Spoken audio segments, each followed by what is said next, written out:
upholding scientific research and discovery in respect, as we should, we must also be alert to the equal and opposite danger that public policy could itself become the captive of a scientific, technological elite.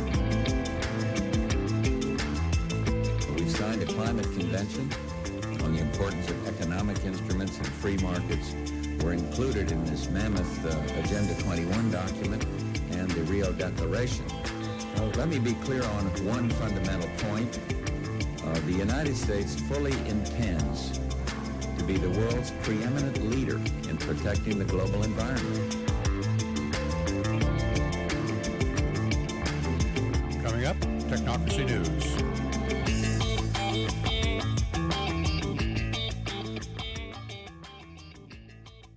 Welcome to Technocracy News and Trends. Patrick Wood here. I'm the editor and the founder of Technocracy.news, and I thank you for coming to listen to today's video. There's been something that's been on my mind for some time, and that's the topic of lawlessness. You're going to say, what does that have to do with anything? Well, I'm going to try to explain it to you. It's been bugging me lately. And I don't know, you just get some of those earworms or mind worms. They just kind of won't go away. You keep thinking about things. And, well, I've been thinking about lawlessness lately. Part of the reason I'm thinking about it is there's been a Bible verse that's kind of been puzzling to me for a long, long time. I mean, really going back decades. And it comes from 2 Thessalonians chapter 2. You can go read that chapter if you have a Bible. I encourage you to do that. But it talks about the mystery of lawlessness. And then it goes on and talks about the lawless one. And the kind of implied reference, of course, is that the lawless one represents the Antichrist, the so-called impersonage of the devil himself during the Great Tribulation, the lawless one. But the mystery of lawlessness and the lawless one has just kind of always been, well, it's there, I see it, I read it, but what does it mean? The lawless one, or the mystery of lawlessness. Well, I think probably the fact of the matter is lawlessness itself seems to be a mystery. It's just something you can't quite understand on the surface of it. Let me explain. The U.S. Constitution, which gives framework to our nation, is based upon a concept of rule of law. And the idea is that laws come from a legislature, that is a Congress and a Senate, that create and decide on the laws of the land that will be enacted for everybody to follow. And outside of that, the idea is that everybody will follow the law equally, that there will be no two-tiered legal system, that everybody will be subject to the same rules and the same laws, etc. Well, this is a good concept. It doesn't guarantee, by the way, that there will be good laws all the time. And we know for sure that there have been many bad laws passed over the couple of centuries that our country's been working on this stuff. And even today, we have a lot of bad laws that Congress has passed. Nevertheless, the idea of rule of law is that the law would be applied evenly to everyone across society. And then we hope that we send good representatives to Washington, D.C. that will pass laws that are good for the people, not necessarily for the government, because the government is supposed to protect us from those things. But, okay, that's how the law works with the Constitution. We know today there are many people that just could care less about the Constitution of our country. It really was just a framework in which everything else would work. It kind of set the master ground rules for our society. And there's many people in our country and outside of our country that really don't like the concept of law being restrained in any way. And they don't like the idea of liberty and freedom either. We know these are enemies of the state, if you will. This is the concept of the deep state. It's the concept of the rioters going on right now, the riots that BLM and Antifa are fomenting all around our country. We see this autonomous zone that was created up in Seattle called Chaz originally, then it called CHOP, and who knows what they're going to call it next. Maybe failed would be a good term. But there, these people have declared, we don't follow your law anymore. And basically, up in Seattle, they said, we're seceding from the United States. We're not even going to be part of it.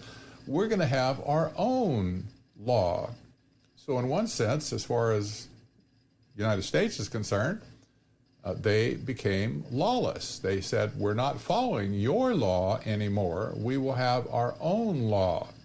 Now, somebody might suggest, well, you mean the law of the jungle? Well, that's about what it is. But nevertheless, they have said we're not going to follow the law of our country. This is a lawless movement. All of these protests, even though in a peaceful sense, well, those that are peaceful anyway, they have the right to protest. But when it turns violent, or when it turns to the direction of wanting to destroy the government of the United States, that's another story. It was never intended to be that way, that you could use the system to destroy the system and get something different that you want. Maybe you just don't like the law, you don't like to follow the law, you want to make your own law. Well, nobody can dispute at this point that there's lots of illegal behavior going on with these protests, even though some of them are constitutional and appropriate, some of them are not. Many of them are not, especially when it destroys property. Now, we know that Congress has had a real problem in the past few years passing any kind of law. Really, they've been gridlocked. The things that they should pass, they don't, and the things that they shouldn't pass, they do. Many of the laws that come to the floor in the House or the Senate are written by the people. They're written by lobbyists. They're written by lawyers who have nothing to do really with the senator, congressman, or congresswoman that is presenting the bill. They're coming from outside. This is also a form of lawlessness. But what's happened in our Congress in Washington is that the vacuum that they have created by not paying attention to proper law for our country, a vacuum has been created that's been filled by the agency that, or the arm of government that's supposed to execute the law, and that is the executive branch. Normally with agencies under the executive branch, they take the laws that Congress passes and they make regulations to frame out how that's going to look in actual society. Now, the regulations themselves are not necessarily evil unless they misinterpret the law and pretend to do something else that is outside of that law. That's where the judiciary comes in, to declare some regulation or even some law perhaps unconstitutional, or that's just not going to work, right? And they strike it down. This happens all the time, but it has in the past all the time. But when the executive branch finds itself in a vacuum and Congress is not producing the laws, then the executive branch seems to fill the vacuum by creating executive orders and rules and regulations that really have no basis in law, but they just do it because they feel it's necessary to do it. Well, that wasn't appropriate. That wasn't what the original Constitution said was the way things would be.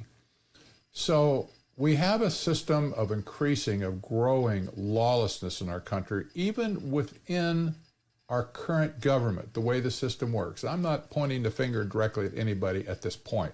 In fact, I don't think I will in this particular video. You can fill in the blanks there yourself if you want, pretty easily, I think.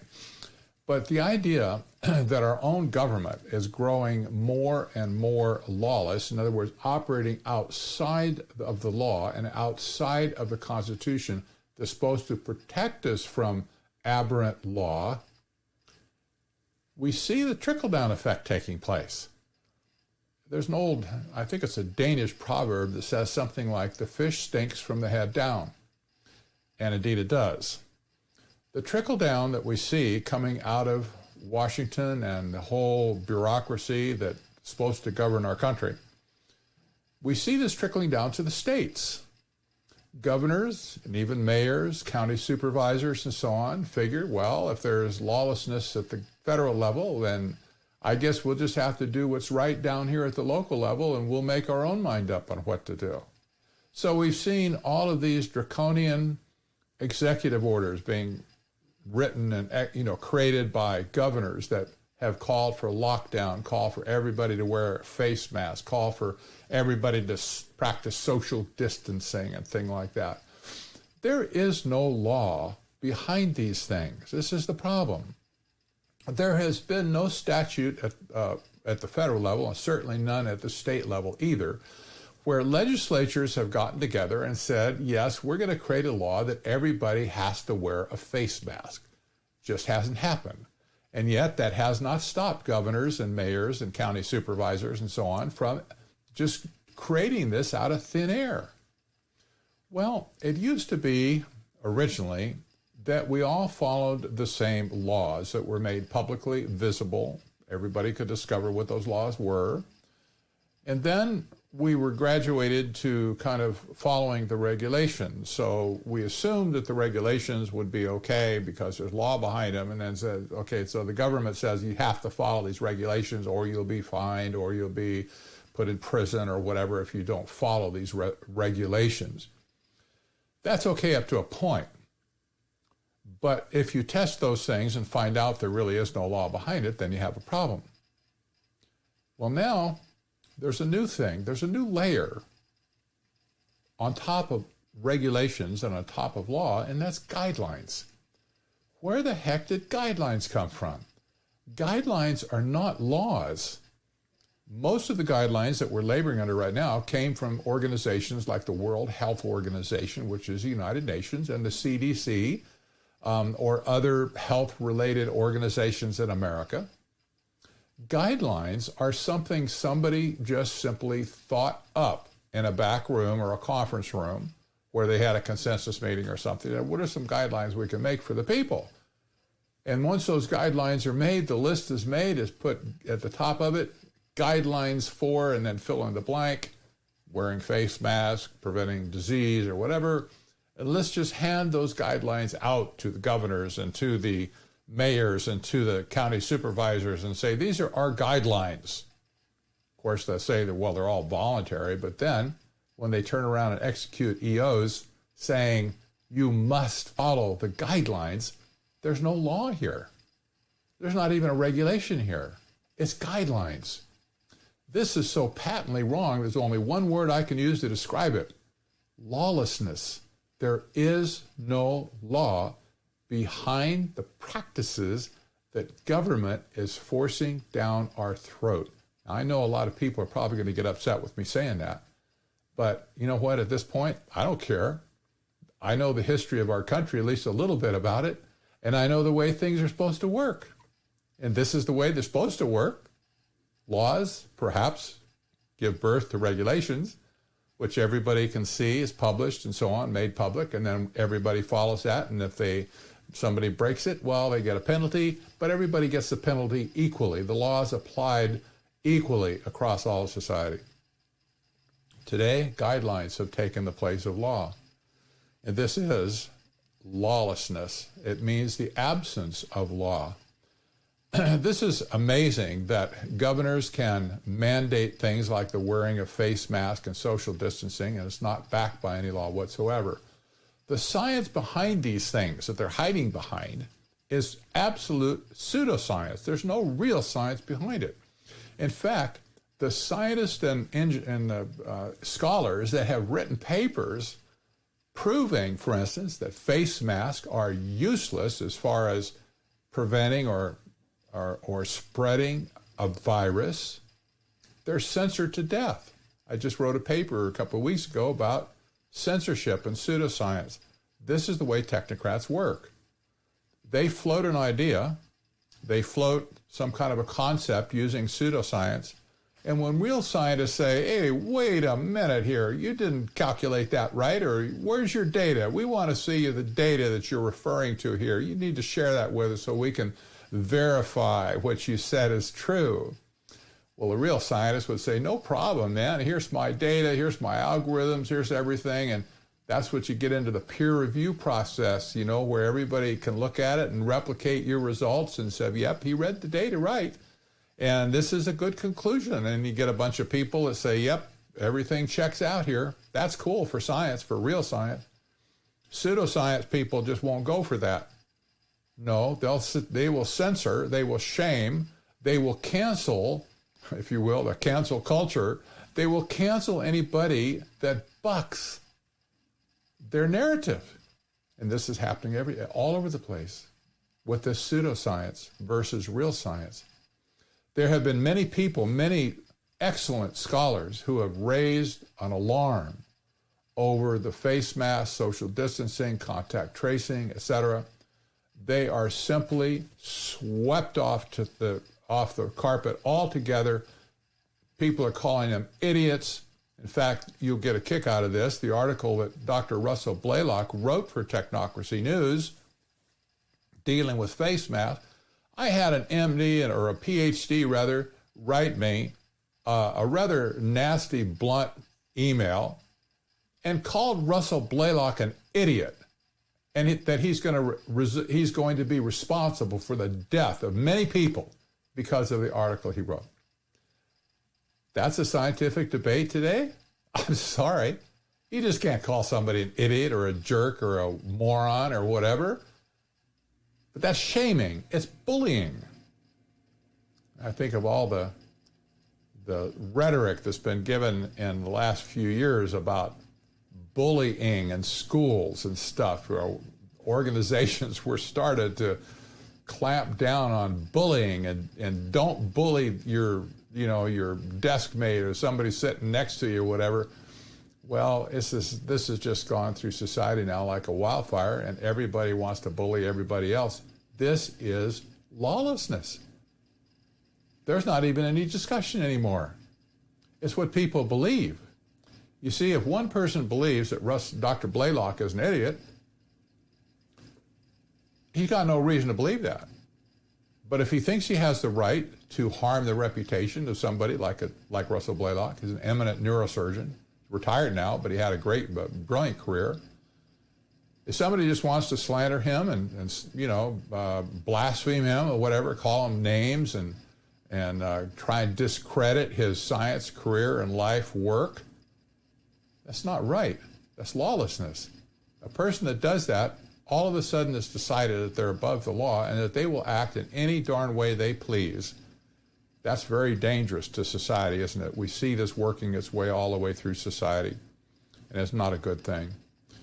You know, President Rodrigo Duterte of the Philippines is kind of the epitome of lawlessness, and he has been for some time, ever since he was quote unquote elected. But President Duterte said in a speech the other day, which I listened to and about dropped my jaw, when he speaks, he speaks in Filipino, but he also speaks in English. So it's kind of a back and forth. He'll say something perhaps in Filipino language, and then he'll say it's kind of repeated in English, so you can understand what he's saying. And there are a lot of English speakers in the Philippines. But he had the ultimate answer for quarantine, because he called for a quarantine for people on the coronavirus, COVID-19. His answer is, if you break my quarantine, and again, there's no science behind it, but he says, if you break my quarantine, we will shoot them dead. You mean if I'm walking around outside after you told me to stay in my house, and I get caught, and your army or your police or whatever come by, the remedy is shoot them dead. That'll take care of it. That'll make sure they follow my law. See, that's not the law of the people. That's just what Duterte said. He said, you will stay inside. You will obey what I say. And if you don't, we'll just shoot you dead. That's kind of the extreme or the extremity of lawlessness. It's hard to get your head around it, isn't it? I want to wrap this around to technocracy, because the trend towards lawlessness today all around the world is not by mistake. I don't believe. I believe there's a much grander plan, a greater picture that we need to take a look at. And technocrats, going way back to the 1930s when technocracy was originally created, they believed that the scientific method could be used course, we know that turns out to be pseudoscience too, but they thought they could use a scientific method to run the economic system in such a way that no government was necessary. No politicians were necessary. They wanted to get rid of them all. They wanted to create an organization chart, kind of like a corporation would have today, a modern corporation, where you have a president, and then you have vice presidents, and then you have directors and so on, and people in charge of different functions, functionality in society. They believed that their scientific system would be so complete that there would be no need whatsoever for elected politicians. And they wanted to dismiss them all. I have proof of that, by the way. I've shown it to you before. There was a book published back then that called for FDR, as he was going into the first term of his presidency, to simply declare himself dictator and dismiss both houses and all, basically everybody, even the Supreme Court, get rid of them all. The scientists said, we've got it covered. We can run everything scientifically, by algorithm, essentially. That's what we'd call it today with artificial intelligence. We could run it by algorithm. You don't need a Congress. You don't need a Senate. You don't need agencies necessarily like we have today that are driven by law. You don't need a Supreme Court to adjudicate the law and determine what's constitutional and what isn't, because you won't have a constitution. You'll just have the algorithm. The algorithm will run everything. Well, what kind of law is there behind the algorithm even today? Just think of all the things today that are run by artificial intelligence. Is there any law behind it? Are there any rules behind it? Well, you say there's computer rules, true.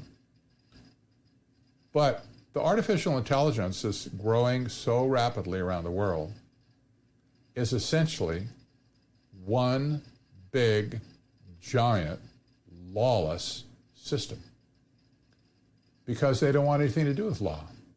The people that create these algorithms want to stay as far away from the law as they possibly can. That's one reason they hate the Constitution, because the Constitution is a framework in which law could be created and executed as well. Technocrats hate that. They hate the Constitution for that very reason, that it brings law and restraint to their behavior. That's why they reject it. But as technocracy matures, what you're going to see is increasing lawlessness within society as society falls apart with no structure to guide it. When the Constitution is removed effectively, there's no structure left to guide the people, to guide the remaining government entities, the governors, the mayors, the city council, and whatsoever. And even today, you can take something to court thinking, well, I've got a constitutional case here, my rights have been violated, yada, yada, and you can take it to court, and the court just says, you know what, you don't have any standing here even to talk about this in court. Get out. You say, wow, what happened to my rights? What happened to my equal treatment under the law? You see, it's disappearing rapidly. That's the problem. Lawlessness is coming upon us. It's the absence of law. That's what lawlessness really is. It's not just a law breaker. You say, well, a criminal is a law breaker. Well, that's true. If you kill somebody, you're violating somebody's law. But if there is no law, let's say there was no law against committing murder, you know it's morally wrong. What would you call it if somebody kills their neighbor or kills somebody? Well, you say, well, there is a moral law after all, I guess, It's not right to kill somebody. Well, that's a law. Moral law is a valid concept. In fact, the framers of the Constitution said that our constitutional republic was made for a moral people. So morality is a form of law, if you will, because it's your conscience that guides you. And there are certain things that are just out of bounds, morally speaking. Murder and killing people is one of them, for sure. There's others, like lying. Go back and look at the 10 Commandments, for instance. That's pretty clear. There's 10 of them. It wasn't called the 10 Suggestions. It was called the 10 Commandments. They're also constraining, you see. They're constraining factors to control behavior of people in societies. As that degrades and as people throw the Bible out, as they have, for instance, in schools now many years ago, lawlessness just automatically seems to rise up out of that. And that's exactly what's happened. Technocracy is the epitome of lawlessness. And as it gets more seated as time goes on into society, and this is the great coup going on right now, I believe. I've said this before. This is the coup d'etat of technocrats right now. The great panic of 2020, driven by the COVID hysteria, which is way beyond the actual physical threat, I believe, of the virus. It's real enough, but that's not the point. It's not real enough to be called something like Ebola or AIDS or some other dread disease, tuberculosis, and so on. It's not anything like that. And yet, people are creating laws around it. That is their law, the law of the jungle. They're just knee-jerk reaction. This is what we're going to do. And if you don't do it, we'll punish you. Well, that's somebody creating law on the fly as they go. That's lawlessness. It's not according to any legislative body that we elected that said this is what we're going to do. They just declared it. Boom, it's done. I want to point out just one last thing to close us out. Nana's going to show you a document that's posted on the Department of Justice's website.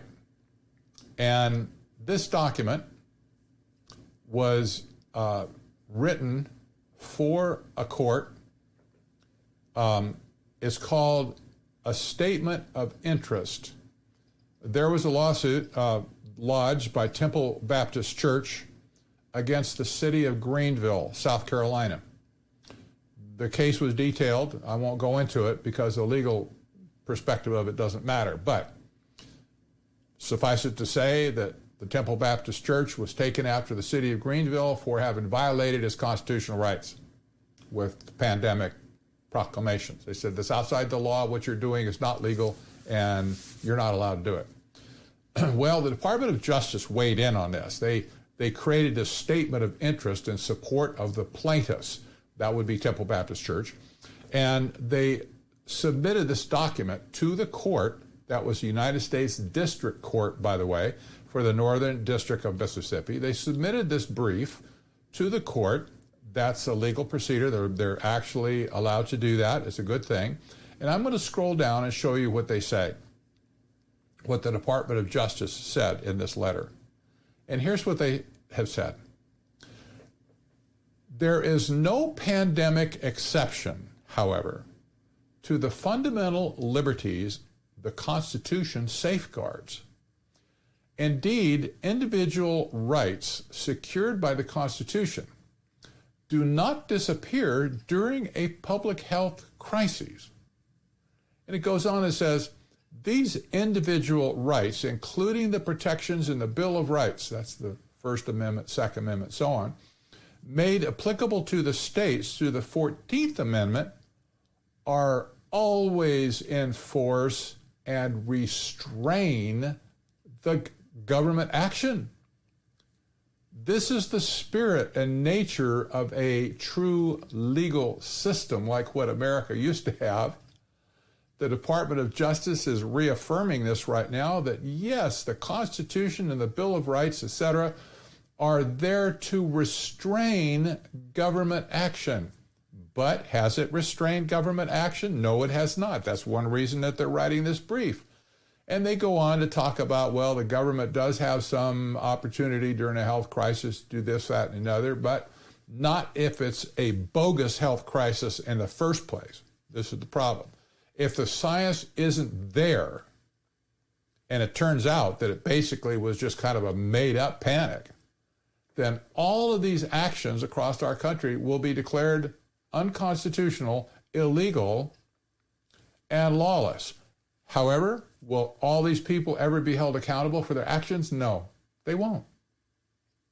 They will persist in their lawless behavior because of simply overrunning, it will overrun the court system, trying to determine what was constitutional or wasn't.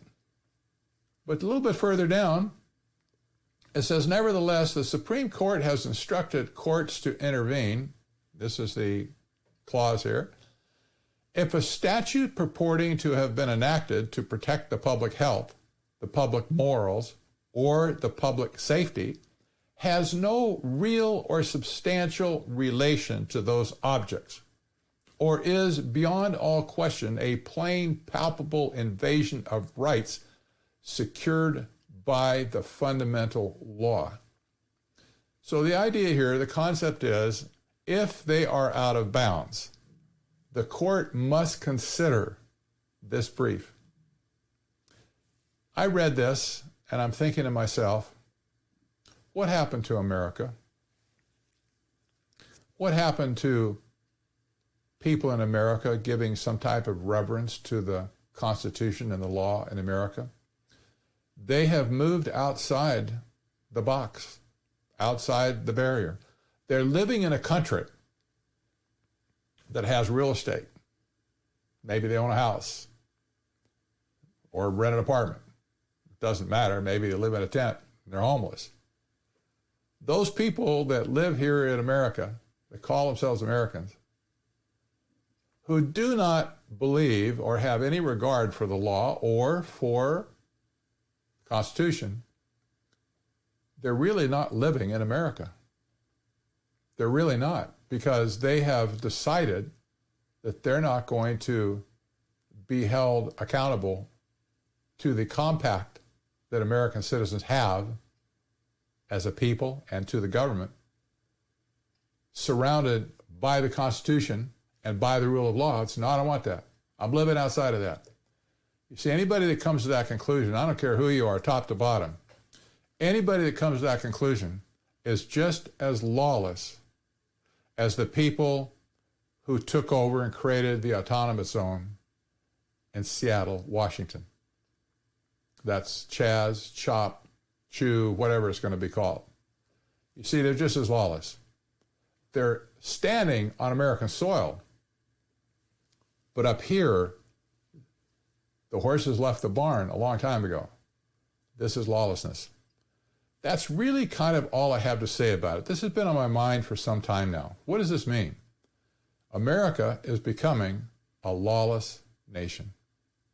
How can we get it back? I don't have all the answers right now.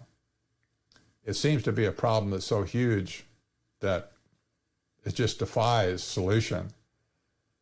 Nevertheless, we have to at least recognize the problem and try to find some answer. If you have some answers, you're welcome to send them on to me.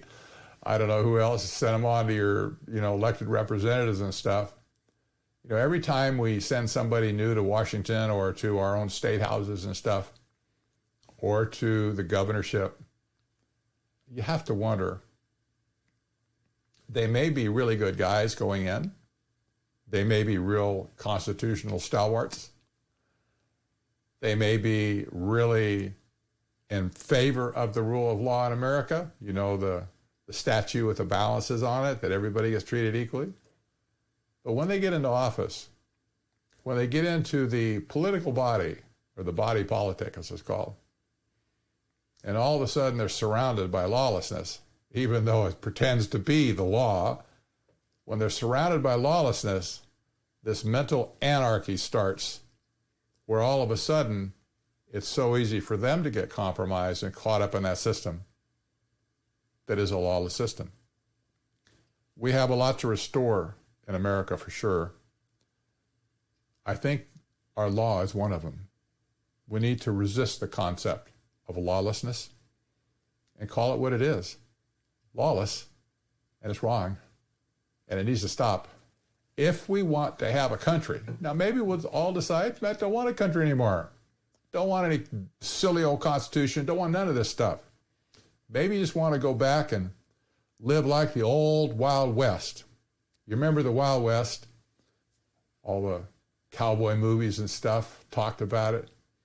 Why there would be a town where the criminals are running the town, the outlaws, and there's chaos, and the farmers getting shot by the ranchers and by the bad guys, and a new sheriff comes to town.